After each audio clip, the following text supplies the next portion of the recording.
Are you using pot or CBD oil to ease your pain? Discover why it's part of the problem and not the solution. Welcome to the Heal the Hurt podcast. Remember when we were kids and we believed that anything was possible? We were going to be the first man or woman to do something really great. But then something happened. Something got in the way of living the life of greatness we know we were meant for. Well, it's now your turn to become the greatest version of yourself. And to achieve that, we will heal the hurt. The first thing I want to say is, I'm not here to shame anyone or make somebody feel bad for the pain that they're experiencing and why they're turning to pot or CBD oil. The bottom line is somebody's hurting. And so there's no desire here to shame people. I'm also not the moral police. I believe people get to decide what works for them and they get to decide their own morals and values. And as long as they feel they're operating within those morals and values, whatever the choice may be, I'm okay with. As long as they're not lying to themselves, but it's truly what they believe is okay for them, I'm in full support of it. Now, the difficulty for me in this is I have my own struggles. Part of my process is my pain was the way I was raised. And so many times when I take on these deeper topics, the mannerisms I have, the word choices that I use are very condescending, very arrogant, very rude. And so it's quite possible that I may come across that way. And so, look, the only way to ever heal anything or get better at it is to be open to being shown it. So if at any point you feel like I'm talking down to you or I'm coming across shame-based, by all means, leave it in the comments. It's the only way I can get better. And sometimes we're just too close to it. I've seen videos and like, oh, everything's fine. A month later, I see it. I'm like, oh my God. So I know this. The only peace I ever get is by owning my imperfections, facing the pain that causes them. That's the only way I get to the other side. So I'm open to that.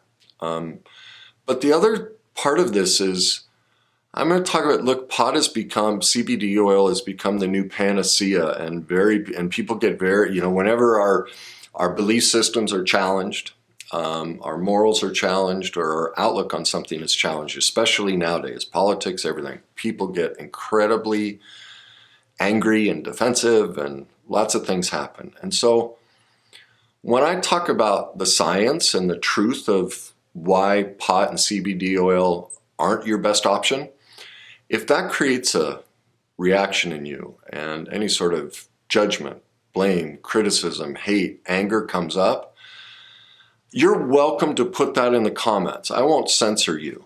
I believe in free speech and you're welcome to have your feelings. But recognize that where judgment, blame, and criticism and anger come from, they're denial. And so when I express the truth of why these create a problem and not a solution, and you have an intense reaction, and if you want to dump hateful, judgmental words on me, you're telling me about yourself, not me. And I'll let you do that, but I won't fight with you on it, because really what you're doing, and here's the thing is, the vulnerability of that's what people don't realize is, all the, what do they call them, trolls on the internet that throw all the hate speech or what, I don't know, whatever. They're just, that's a judgment, hate speech. All they're doing is expressing their pain that most likely they're not even aware that they're carrying. Most likely they're not even aware of how denial works and that they're talking to themselves. And because we don't teach these things, they're completely unaware that the nasty comments on Twitter and all these things have nothing to do with the other person. They have to do with the person speaking. And so I will let you do that. And I will appreciate the vulnerability, because you're exposing to me, I don't want to say exposing, you're sharing with me all of your unhealed pain. Whew. I'm very fortunate. That's an honor that you'd be willing to be that vulnerable with me. For, most people are strangers that have never met me. And so if you're willing to do that, I won't shame you or fight back with you, because there's nothing to fight about. You're just sharing your hurt.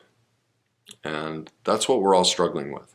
So, I just wanted to get those disclaimers out of the way, because I know that the reason people are turning towards pot, CBD, opioids, all these different things, is they're in massive pain. And that's just heartbreaking. But the problem, and here's why pot and CBD are not the solution. It's just like alcohol. It's just like pain pills. It's just like all the other options. They are meant to give symptom relief. They don't heal the problem. And that's the difficulty in our society. So many of the things, we don't want to deal with the cause.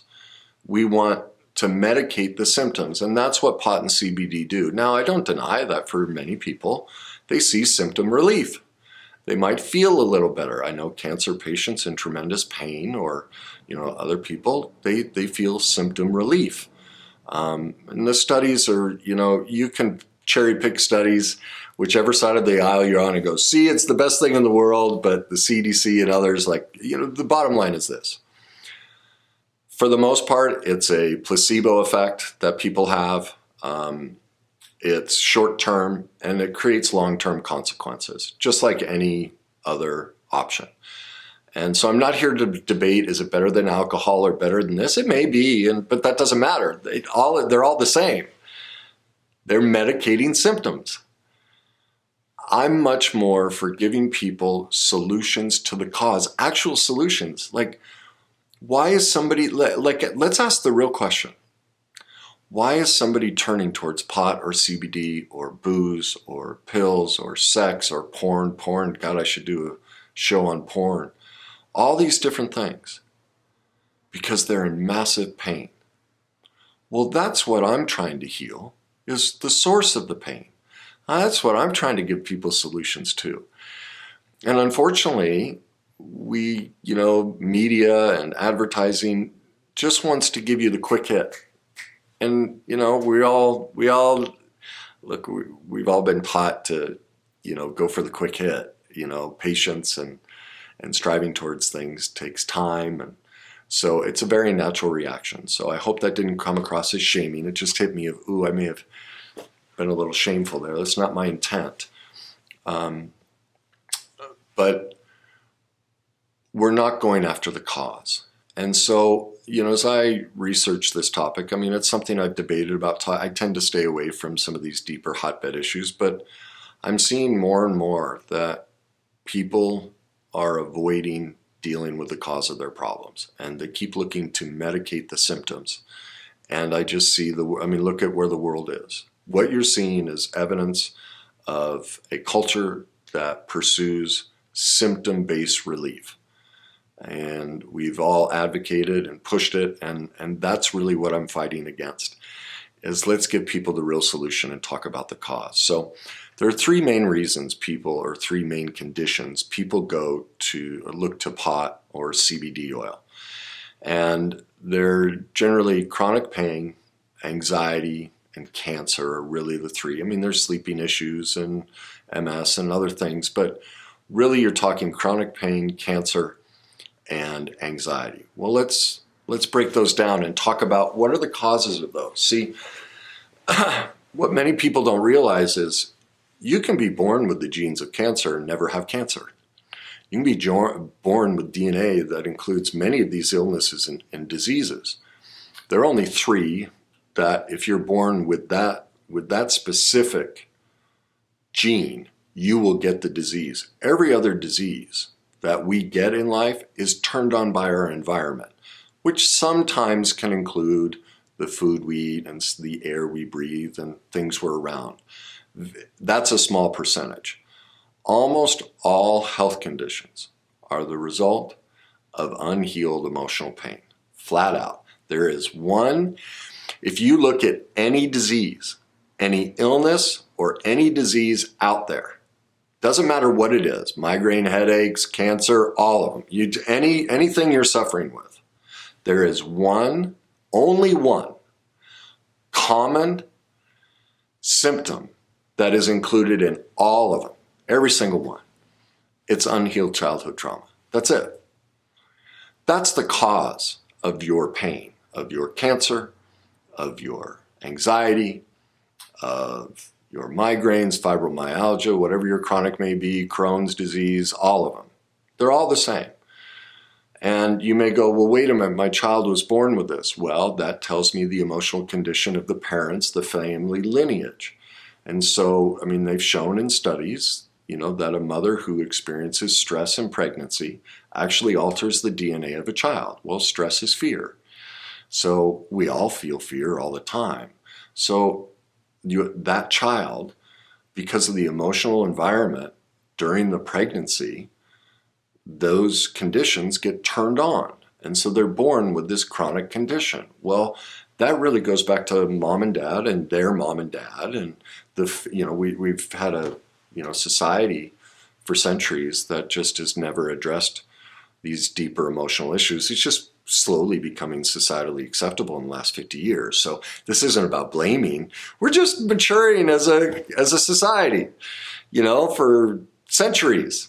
For thousands of years, we've never dealt with emotions. We're about 50 years into dealing with emotions. And, even medical students, they don't even learn about trauma. There's only a handful of schools that even people will even take a single class on trauma, yet trauma drives all diseases. I mean, the Adverse Childhood Experiences study proves that.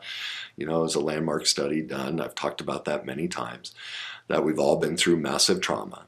And it all correlates. Our trauma, clicks on diseases. That's it. And so the question to ask yourself, I'm going to deal with those three. Do you struggle with cancer? Okay, has cancer been in your family? Is it something you've had? Well,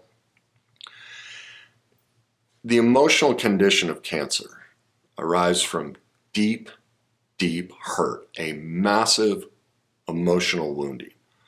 It can be, these are what causes the cancer cells to develop. Deep hurt, resentment, some long-standing resentment, a deep secret, something you've stuffed and won't tell anyone, whether it's an experience you had or you're holding a secret, a family secret. There are thousands, many families have family secrets. A grief of some type, maybe you suffered the loss of somebody really close to you and you've never been able to process that. And so what happens is your healthy cells turn against you. All of those feelings, those emotions, eat you from the inside out. Think of it when you're in resentment. You're just eating yourself inside out. What is deep hurt? What is grief? And that's why the cancerous, our healthy cells turn against us. All those feelings is an infliction upon ourselves. Inside, we're in this turmoil. And so that's, you may be using pot or CBD oil, but ultimately, if you want to heal the cancer, if you want symptom relief, it's emotional work. That's where the solution is. Same thing with chronic pain. Chronic pain in general is a massive fear of the future. A big refusal to change. They're locked in. That's why their muscles, that's why, it's chronic. It's a refusal to let go. It's a refusal to change. It's an emotional condition that's firing because there's so much fear of facing it.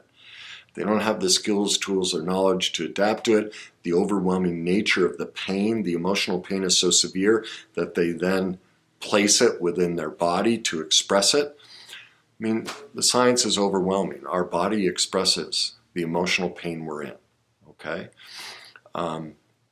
So somebody in chronic pain, fibromyalgia, arthritis, migraines, all those chronic pain disorders, whether you look at the CDC, NIH, you look at, you can hate me for this, but go look at the research. It's all there. Every single research that's been done by, whether, all the nationally, internationally recognized, not industries, I'm drawing a blank, the word for it. They all say that the reason you can't solve chronic pain, and that pot, CBD, all the different medications that drug companies, it actually usually makes it worse because they're not dealing with the source of the problem. It's a neurotransmitter problem that's caused by an emotional dysregulation. And it's right there in the research. Now, sadly, we don't teach our doctors how to do, the first question, the first question our doctors should be asking us when we walk in the door is, what's going on emotionally?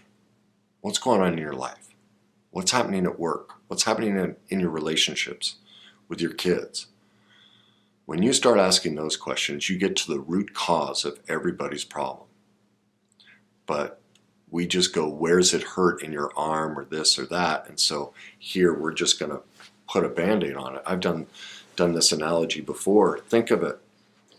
When your car is broken down and say you threw a rod in your engine, if you had the car towed to the mechanic, would you trust them if they started asking you about the tires? No, you'd be like, wait a minute, didn't you see the engine's on fire? It's smoking. Well, that's exactly what's happening medically. On Netflix, I watch a lot of these healing shows, or whether it's they might be pushing medical marijuana, they might be pushing all these alternative therapies, or medical therapies, or all these different ways to heal people.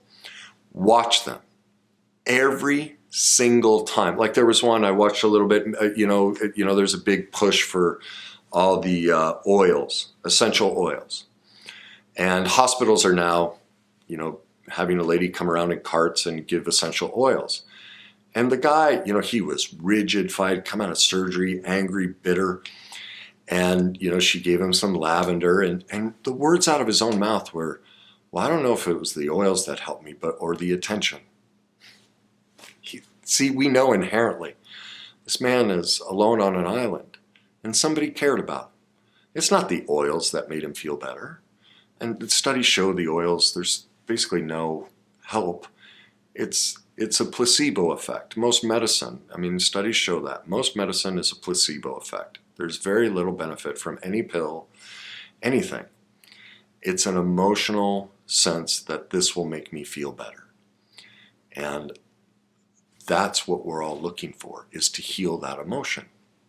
So let's get to the third one, anxiety. Look, if you're smoking pot for anxiety or taking CBD oil, anxiety, it's caused by unhealed trauma. Literally what's happening, it's like a PTSD reaction, and that's another thing that people use pot and CBD oil for, is PTSD. Well, post-traumatic, it's trauma. Deal with the trauma. That's, you need somatic body therapy, not pills and pot. It's a traumatic response. The body needs to be released from that. And I always get his name wrong, Robert Levine. His last name's Levine. I always mix it up. But he's an expert in, somatic body therapy and people with PTSD. And, immediately they're just, I do it with clients, simple things, PTSD client, getting them to slowly clench their hand and release it. And all of a sudden everything goes away. It's all that's happening with anxiety and PTSD is your body is stuck. Your fear center is stuck on. It's just on. Well, that's a body reaction. There are simple techniques to release that. Pot and pills don't do it. And that's why, and pot, the side effects of pot is increased anxiety, depression, hallucinations, fast heartbeat, dizziness. You become anxious and afraid, paranoid. Well, like I smoked pot a couple times in high school. One of the funniest things was how paranoid people would get. Yet people say this is great for you. That's another sidebar. Is I've always said that I think the pot lobby and the bottled water lobby, they should throw out every single textbook in every university on marketing and sales. Just get rid of them and just bring in the pot lobby and the bottled water lobby and have them teach the classes, because the bottled water lobby has convinced billions billions of people. That's something we get for free. And it's perfectly fine. They've made billions of dollars off of it. And now we think we have to spend $2 to get good water. It's just fascinating to me. But why would we do that? What did they instill? Fear. Well, why are we all afraid? Because we haven't healed trauma that triggers the fear. And that's why bottled water has made such billions of dollars. They've triggered unhealed trauma. They've created a symptom relief. This purified water is going to heal you. Well, no. Healing the underlying trauma, and if the water is a little impure, it doesn't matter, because what triggers disease and illness is your emotional condition. If you believe that you're sick and all of that, if you feel that, you become it.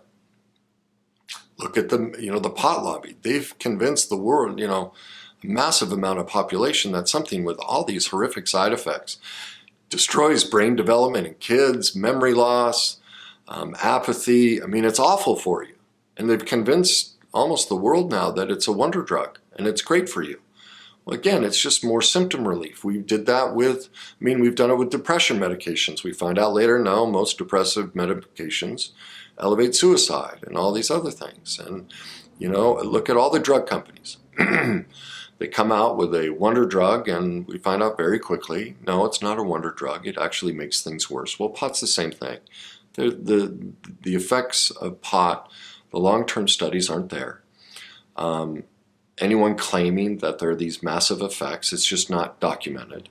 The studies have been debunked or proven not to be true. And there's just not enough evidence that it's an actual benefit. But it's a placebo effect. Now, I will say, when any medication that takes you out of reality, alcohol, pills, pot, heroin, sex, whatever it may be, yeah, you may feel some relief. The problem is, once you take that substance away, reality is still there. The pain is still there. And so you need more and more of it to avoid reality. And that's what we keep doing as a culture, is we keep advocating avoidance of reality and perpetuating our pain.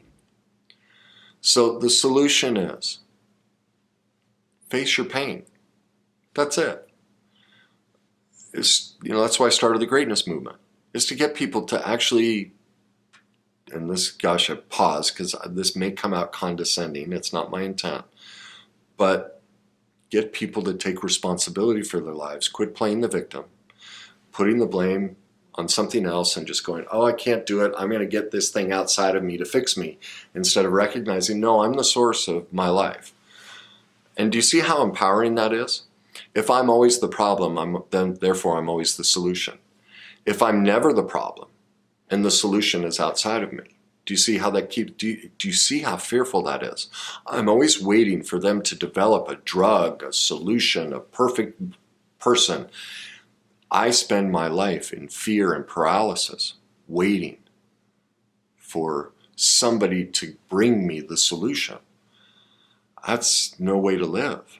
And that's why illness and disease is skyrocketing. I mean, cancer and all these things are a direct reflection of the stress and fear. Well, stress is fear, the emotional dysregularity we all have. And then you throw in, how fast-paced our world has become since the Industrial Revolution and technology.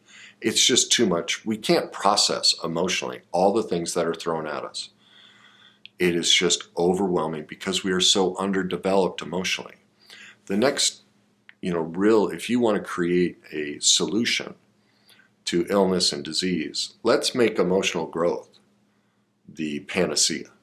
Because everything tied, like I said, there's only one common thread in every illness and disease: unhealed childhood emotional trauma.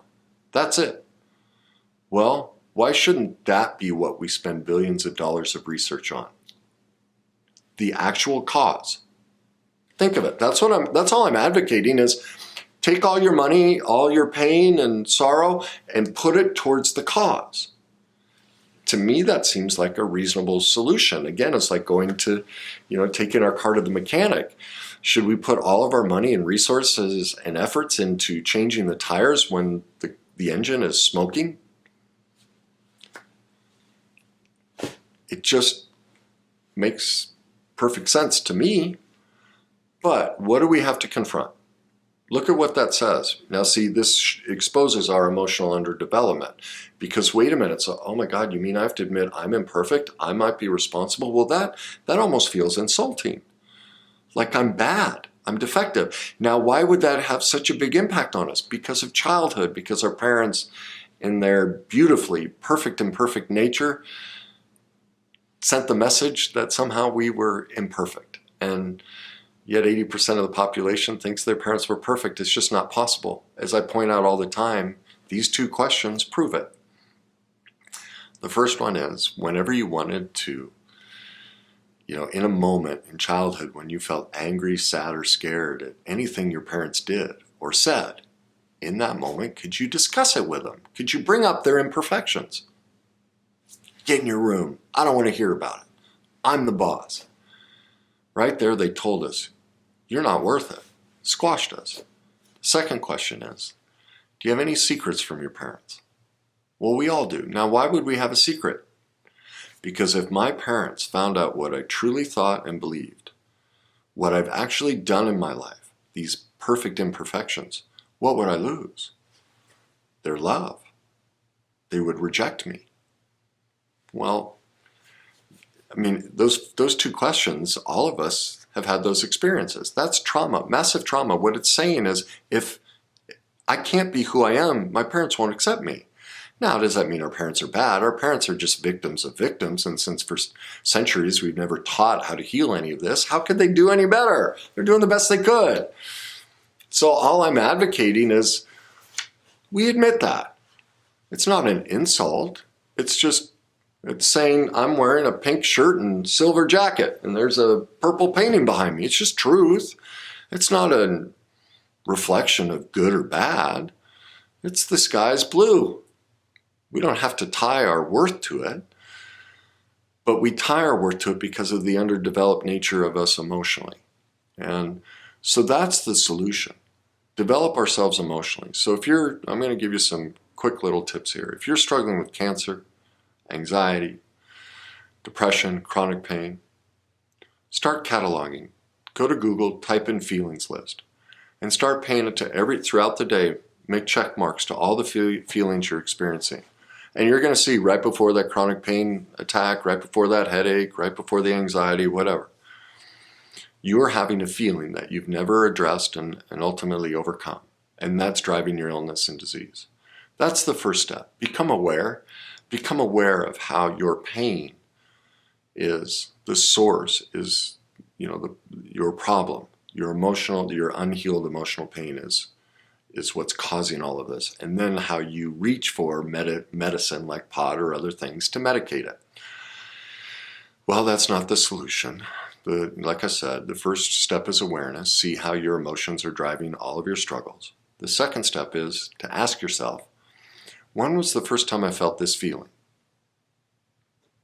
Now, you're going to find there are many times it showed up in your life. You're always going to remember something from childhood where you felt shamed, belittled, inadequate. That's kicking off this feeling. Then ask yourself, where in your body do you feel it? Almost always your chronic pain. It's going to be in that exact same spot. That's why your body is hurting there, because you've been carrying that pain in your shoulders, your knees, whatever it may be. That's why it's there. It's trying to show you what the original trauma and what needs to be healed. Okay? Now, if there are many more steps to it, you might need a qualified professional like myself to navigate through that process, because for many this is overwhelming. They've never even considered it. And if you've even made it this far, I would venture to guess many people have already denied this, tuned it off, because they felt that insult of, I don't want to admit I'm imperfect. And that is the emotional dysregulation. We are all perfectly imperfect. And that's the process we need to be taught to embrace. See, the only solution, is to go become an expert in our pain and those emotions we haven't dealt with, what I call our darkness. It's a law of nature. The light can't come until after darkness. Every life situation, I was just texting with a woman on Facebook who just started following me, and she brought up how the pandemic is this great thing because she realized she'd been medicating through work, working out, her kids, staying busy, avoiding all this pain, and the pandemic took all of that away. And all of this pain started to come up and she's forced to deal with it. And as she said, and this is what everybody says when they face their pain, when they face that insult that I'm perfectly imperfect and maybe I need to look at myself. As she said, I don't want to say I'm thankful that other people got sick or may have died, but I'm really thankful because now that I know these things about myself, my life is better. And she's a person in the mental health field and, wanting to help other people, yet, as she said, she hadn't looked at herself yet. And this gave her the opportunity to do that. And that's so common. Again, it's not to disparage her or anyone. But the goal here is for you to get to the real cause of your pain and a real solution. And so if you're looking for deeper solutions, people like myself, there are many people you can lean on. But really what I'm after here is not to disparage anybody who uses pot or alcohol, anything that they're using, because it's just pain. It's just unhealed pain. And we can all identify with that and have empathy for that and do that without judgment. I'm just urging you that, I want to give you hope though. I know it's scary. The thought of facing all of that is overwhelming. And let me tell you what that process looks like. You sit there and you consider facing it, how awful it'll be. But what you realize is that once you face it, you start to see, oh my God, not facing it, that was the real horror, that this really isn't that bad. And so I urge you, just start learning, just start the process. And you'll see it, it happens to everyone. Everyone, when they face their stuff, life gets better, they feel better. And it's just a skill set, just like learning to walk, just like everything else in life, we just had to learn it. But it starts with a choice. So think through, how much is it costing you to avoid this choice? Are your relationships where you want them, your career where you want them? Can you sacrifice the rest of your life not pursuing the cause of your problems? Now, unfortunately, 7 out of 8 people, when given the opportunity to save their life, they're on death's doorstep and they're given a life-saving opportunity, they will choose not to. Well, that's because we're addicted to our pain. And we haven't advocated enough as a society and taught how to go through it. Well, that's what I do. So if you're looking for deeper solutions, I don't want to turn this into a sales pitch, send me an email. But what I can guarantee you is it is foolproof. Every single person that faces that pain, their life gets better. Now, generally, sadly, you have to motivate people negatively. Instead of telling them, oh my God, their life will get better, tell them how bad it'll get, how worse it'll get, which breaks my heart. I just think we should be motivated by our life getting better, but it's true. So that's part of why, I say some of those options of, look, if you want to continue being sick and hurt and having all your health problems, then okay, look at what it's going to cost you. And if you can live with that, I won't judge it. But if you choose not to become an expert in your emotions and your pain, that's what you're choosing. I will lovingly hold you accountable for that choice. But I'll accept it and understand it. But I won't sympathize with it because it's a choice. And if that's the way you want to live your life, you get to. But I will lovingly hold you accountable and say you're choosing to stay sick and medicate in a way that will further your illness. Okay, so I hope that comes across not as condescending and rude. I'm sure I'll watch this and go, oh, I would have liked to have said it this way or that way. But maybe you can point out things. I just keep trying to get better at it. It's my own pain. So I have found it brings me joy, and I think it'll bring you joy. So I encourage you, and I know your life will get better.